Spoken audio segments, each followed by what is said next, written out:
Paalala, ang kabanatang ito ay naglalaman ng mga patunay ng pananampalatayang Crusaders of the Divine Church of Christ sa katotohanan. Sa ating paglutas sa mga misteryo sa likod ng salaysay na ito, ihanda niyo ang inyong mga sarili. Buksan ang inyong isipan sa rasyonal na diskurso. Hayaan niyong ilakbay namin kayo sa mga hawak na patotoo. Ihanda ninyo ang inyong mga sarili dahil panahon na para mapakinggan at bigyang daan ang boses ng krusado.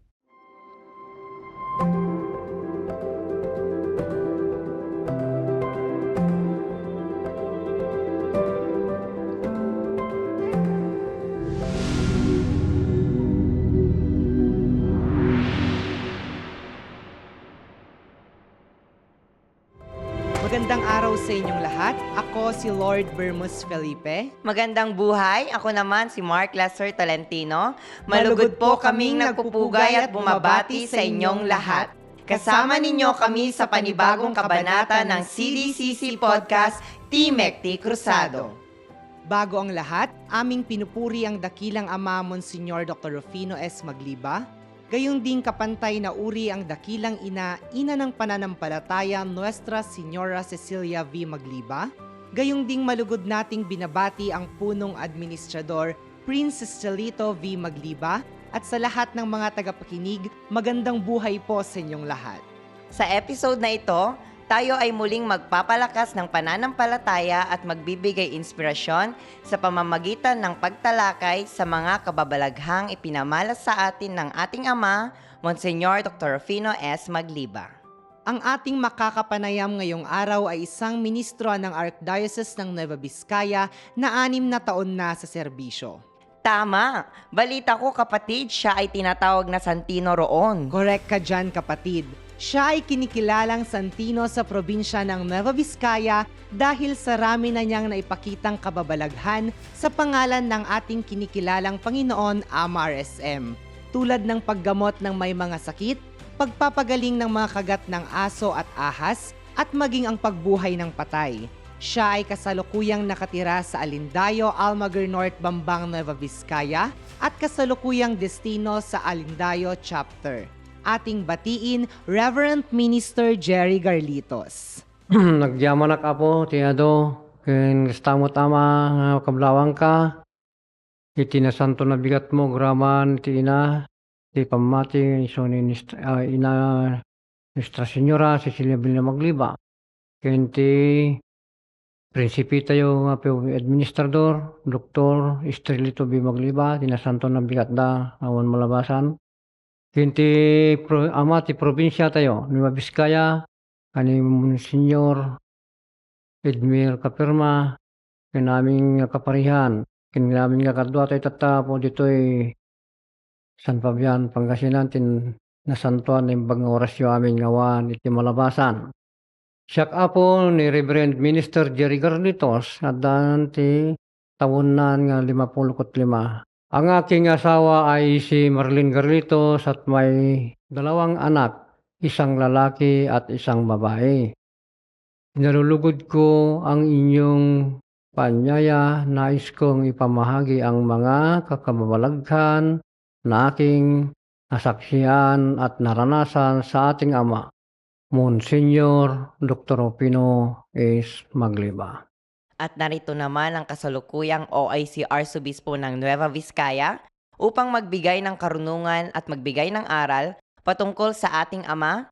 Ating malugod na batiin ng ating kapanayam sa oras na ito, Monsignor Edmar G. Cafirma.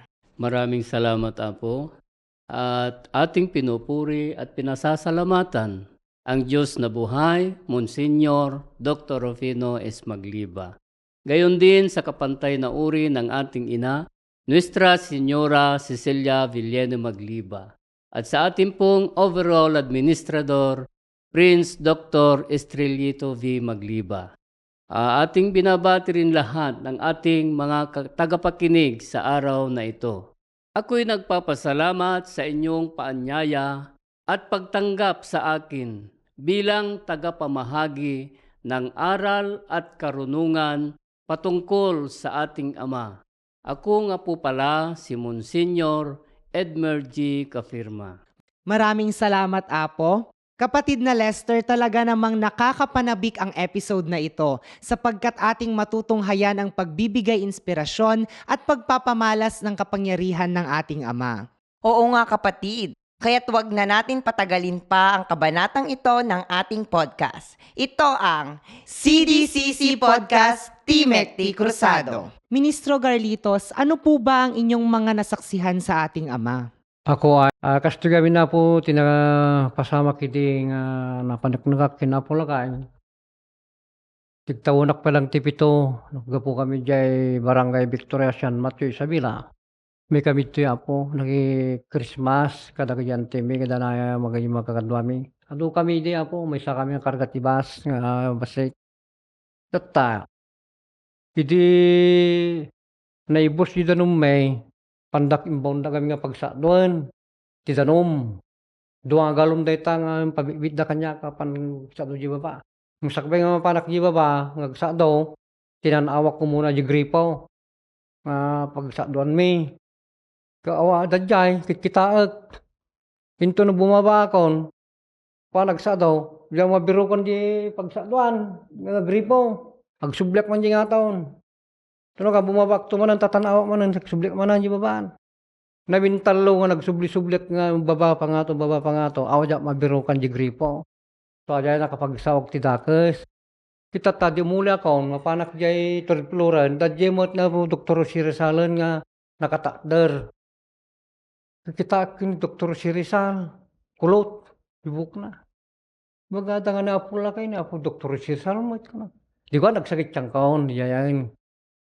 Sakit siyang kaon tayo, ko na. Apo, pakiagas mo man natin ubeng, nagsakit kaon tiyan na. Kuna na, yayain tinarsing, agarlitos. So di yay, biglang makatoy, masidig ka.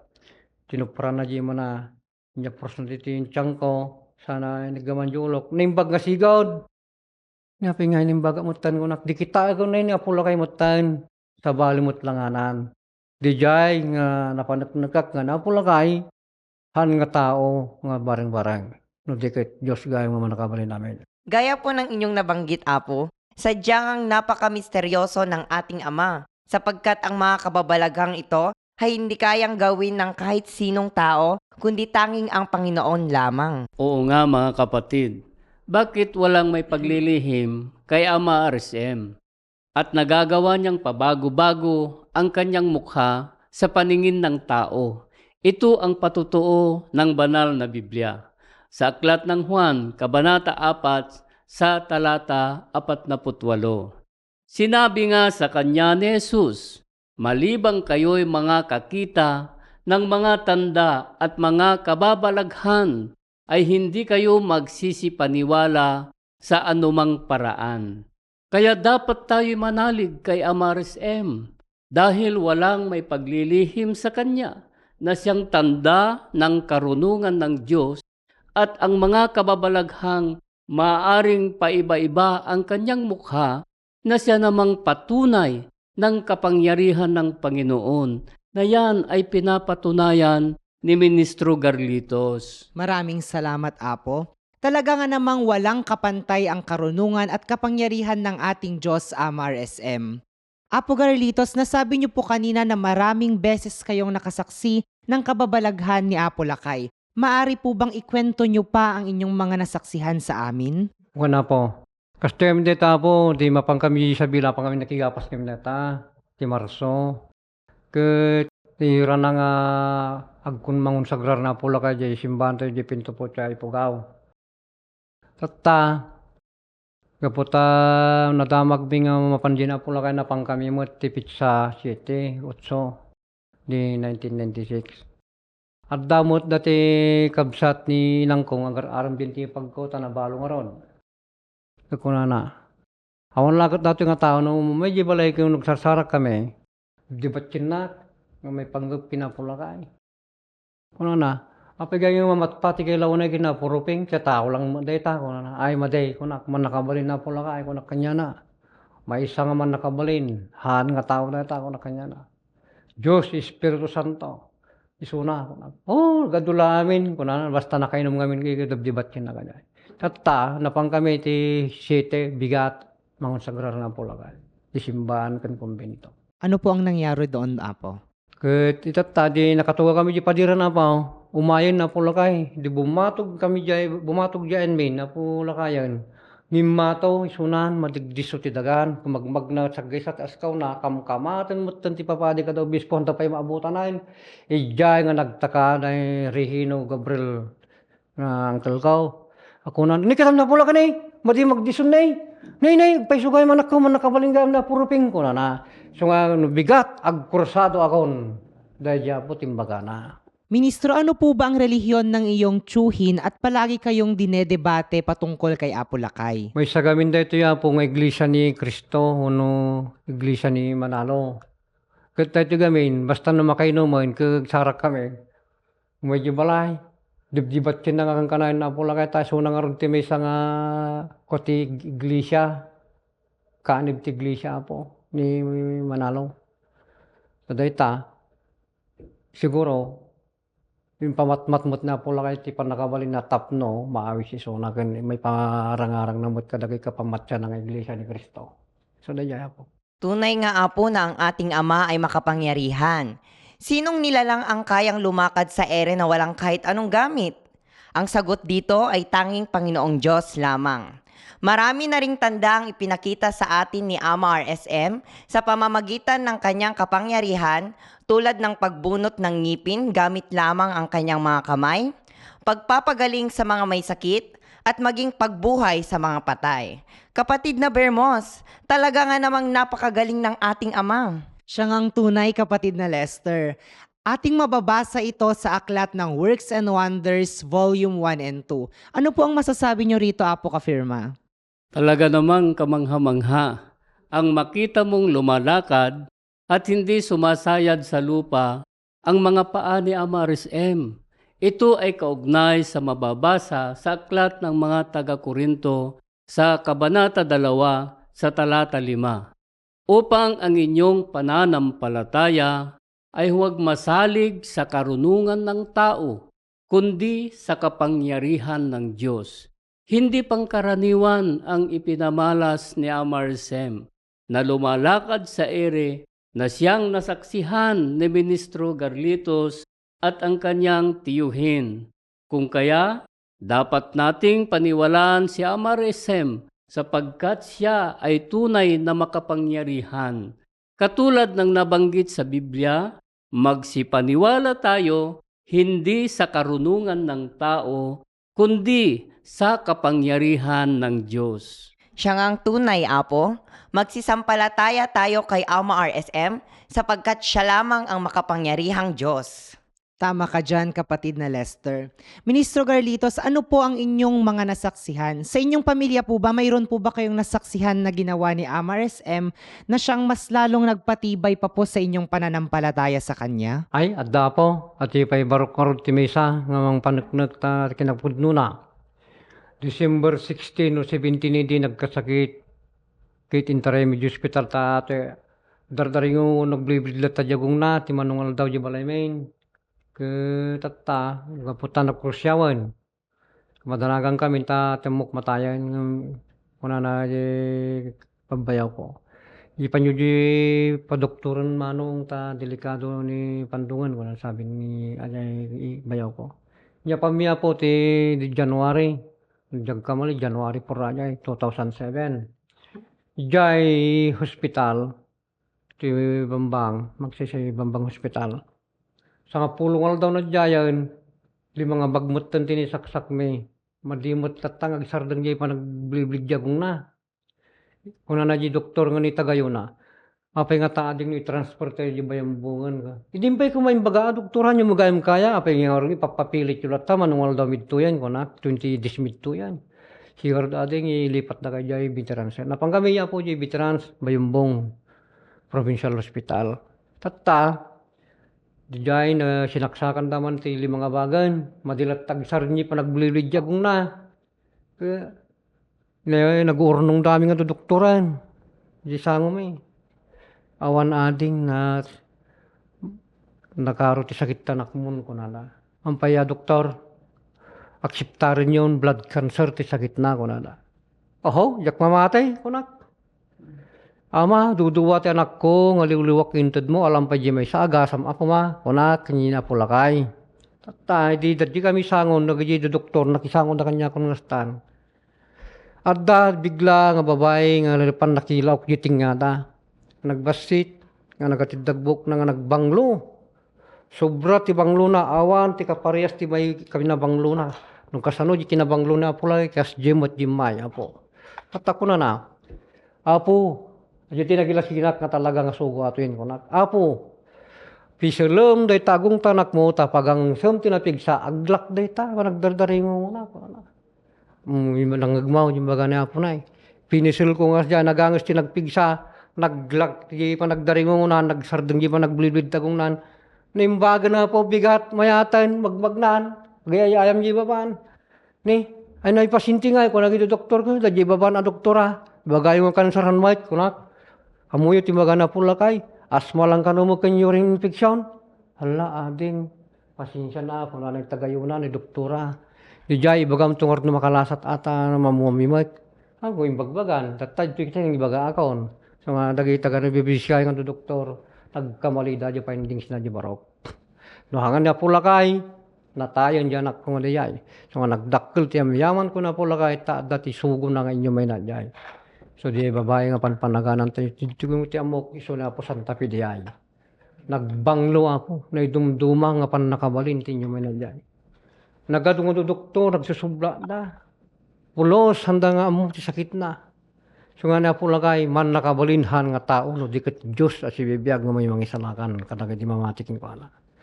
Kaya tapo ti may isa nga na panak nagkakinapulagay. Tunay nga, ang kapangyarihan ng Diyos Apo Ministro ay hindi maarok. Tulad ng paghahambing natin sa persona ng Diyos, ang ating Panginoong Yesus at sa ating Ama. Ayon sa nasusulat sa Aklat ng Mateo sa Kabanata 8 sa Talata 8. At sumagot ang senturyon at sinabi, Panginoon, hindi ako karapat-dapat na ikaw ay pumasok sa ilalim ng aking bubungan. Datapwat sabihin mo lamang ang salita, ay gagaling ang aking alila. Namangha ang Panginoong Yesus sa malaking pananampalataya na kanyang nakita sa senturyon. Nais ng Panginoon ang pumaroon sa kanya, ngunit pinigilan siya nito, Apo. Kaya't yung salita lamang ng Panginoon ay gumaling yung kanyang alila. Katulad din ng pananampalataya na po, Ministro Garlitos, dahil sa malaking pananampalataya niya ay napagaling ang kanyang anak sa pamamagitan ng isang maliit na babae na pumunta sa kanya. At pinagaling ang kanyang anak. Kaya't yung babae na yon ay nakakapagtaka, biglang naglaho. Kung kaya malaki ang nagagawa ng pananampalataya natin kay Ama RSM. Kapatid na Lester, parang kinikilabutan naman at namanghang-mangha ako sa mga naririnig at nalalaman ko ngayon. Parehas tayo kapatid. Ay masingit ko lang po Apo kasi kanina ko pa po gusto tanungin ito sa inyo. Balita ko po Apo na kapag pabuhay po kayo ng patay sa inyong lugar, gamit po ang pangalan ni Ama RSM? Pudno ata ako, tayo sakit di inbat, may sak nga kukat gulay di laklako kan bayang isti datang ang bayar. By initial kami di Apo. Tata, oras telas 12 tirabi ti Biyernes. Dagkaratawag kanya. Nung katawagan da ni Mrs. Tumawag tumang kanya ko. Namin ano at nga tawag. Apo, dati pasintim na tayan ko nanda kanya. Awan tamok di nga pasintik ta Biyernes jagag-agas ko kanya da. Kit, tunong kay depok man na di ko taglawak man ti gawlayan. Apo, pangasim, tamay mamang kadiagasan ti pasintim, tani natayan ko, nadamanayin. At ibil mga Kastilyo. Awan nga ti pasintik Apo, ta Biyernes, kunak manayin, tumawag dan tumanayin. Ang galaunan sa di mapanakon, isla indronak na pula kaingkan. Isla ko na pula kay kanyak. So, ayan na, nangkitak tricycle Apo, nagbiit yung may tricycle kasla, kingkasta lang yung mayayin. Saan po kayo dumako noon, Apo? Jay, ami ko Apo, Alindayo, Almaguer North, Bambang, Nueva Vizcaya. Tata di nakadano nakji balay da kidul nga si bayan. Ang bahay niya di pasintay. Nagtangkel na tayo samutan. Di kita nakakajimatanan. Madi agkut-kutain. Di gamak ti pulso na. Umutin na natay mutan. Wala kayo man ti danom. Ngamis sa baso kung nagkiniki daw di panangala. Tinimanong. Dinawat ko kinapula kay binindisyon ak di nga danom. Ngamis sa baso. Sa ko inapurasan juro pa kanji rusok na imamag ko. Tinamintal law. Agwungar na ito igbiyagan ko na. Babaan ti pan nakabalin na pula kay na rusa nga iras. Nagsublin di panagangis nang nagkakapsot pa lang. Di ka galas dusan. Bumangon. Ano na ni? Alam anong gyaman natayak tatay gaya mo. Nagadda yun. Tinaknapanak. Ano na? Dakin jay. Nagado. Tululap ko na. Nalablabsagon ko na. Agyaman ka kung na kinapula ka. Tayo nagasan na ka. Tagayam. Nasurok gaya nga makabulanan. Agsaksakit na kung dagit nga makikita nga kararwa po.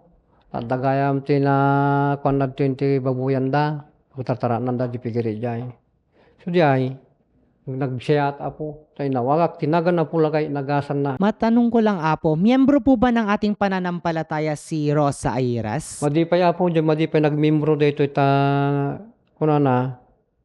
Dantulat ta apo ti may ko kuna na. So apo tatan. Umay mutain. Nakimisan. Ngayon bakaring no may mano Domingon. Tako na kanya na. Mo sa balik kam kamangan nyo. Nung anak pulang ay. Kunak kanya na. Ungar pare. Kuna na. So maring makawain no Domingo. Tangami na paglaklako kami tilamlamos kinugulay ato. So di ay. Umumilatang ka na mo di balay. Nagyamyaman piman. Ano kag istorya man ang malagip naman ang ipapataynan. So barbaring apo. Mapagmimpro to inot dito eh. Dagi niya po nga banbanag. Nagadupay apo. Ti samarsaro nung may bagak kumang turas tayo. Medyo kumaldawain. Apo. Nasantuan ng bagang malamtay amin. Isa na namang kagilagilalas talaga apo ang pangyayaring ito. Bakit nagawa mo na bumuhay ng patay samantalang hindi ka naman Diyos, Apo Ministro Garlitos? At ito ang kasagutan natin dahil ikaw ay masugid na tagapaglingkod ni Amarisem. At ang patutuo ng Biblia ay ganito. Ang nasusulat sa Gawa ng mga Apostol sa Kabanata 9 sa talata 40. Daptapwat pinaluhod sila ni Pedro at lumuhod at nanalangin. Pagbaling sa bangkay ay kanyang sinabi, Tabita, magbangon ka. At iminulat niya ang kanyang mga mata. At nang makita niya si Pedro ay naupo siya. Sa kaganapang ito, pinapatunayan ng Biblia na si Pedro ay binuhay niya si Tabita bilang tagapaglingkod ng ating Panginoong Hesus. Bakit kaya nagawa niya ito? Dahil sa kapangyarihan na ipinagkaloob sa kanya ng ating Panginoong Hesus. Katulad mo din, Apo Ministro, na nagawa mong bumuhay ng patay dahil sa pangalan ng ating Ama, RSM, dahil ikaw ay masugid na tagapaglingkod na RSM at binuhay mo si Rosa Airas sa pamamagitan ng pagtawag mo sa kanyang pangalan ng ating Ama. Kaya't ito ay talagang kamangha-mangha na pangyayari.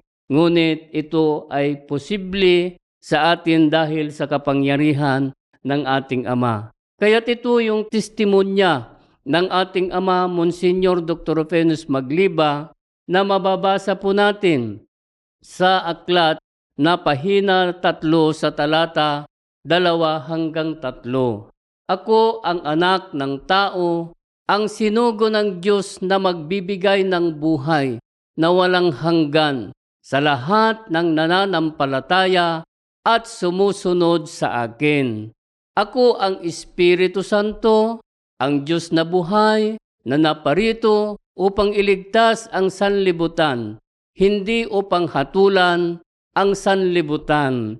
Kaya't nararapat nating lubusang sampalatayanan ang ating makapangyarihang Diyos Ama, Monsignor Dr. Rufino S. Magliba. Maraming salamat po. Napakaliwanag, Apo, ng inyong pagtalakay at pagbabahagi ng kaalaman na siyang patotoo sa ating Ama, Monsignor Dr. Rufino S. Magliba. Mga kapatid, ating pahalagahan at ipagpatuloy ang pagsunod sa mga utos ng ating Ama na siyang totoo at tunay na pagtalima bilang isang krusado. Hitik sa kwentong kakilakilabot na nagpapatunay sa pagka-Diyos ni Apo Lakay ang episode na ito. Grabe kapatid, overload sa pagpapatunay na pagka-Diyos ni Apo Lakay. Sa mga ganitong pagkakataon, nilalakbay ng isip ko ang mga bawat kwento. Hindi ko man naranasan mismo ang ganitong direktang pakikisalamuha kay Apo Lakay, ang kapangyarihan niya sa puso ko ang saksi ng aking pananampalataya sa Kanya. At bilang bahagi ng kasulukuyang henerasyon, hindi lang mananatiling mga kwento ang aming mga nalaman tungkol kay Apo Lakay. Bagkus, ito ay instrumento na nagpapalakas at nagpapatibay sa aming dedikasyon na ipalaganap si Apo Lakay at ang kanyang kaluwalhatian saan mang panig ng mundo. Maraming salamat sa inyong panunood. Inaanyayahan namin kayong abangan ang mga susunod pang kabanata ng Crusaders of the Divine Church of Christ. Muli, ako si Mark Lester Tolentino. At ako naman po si Lord Bermos Felipe. Maraming salamat sa pagsama sa amin sa programang ito.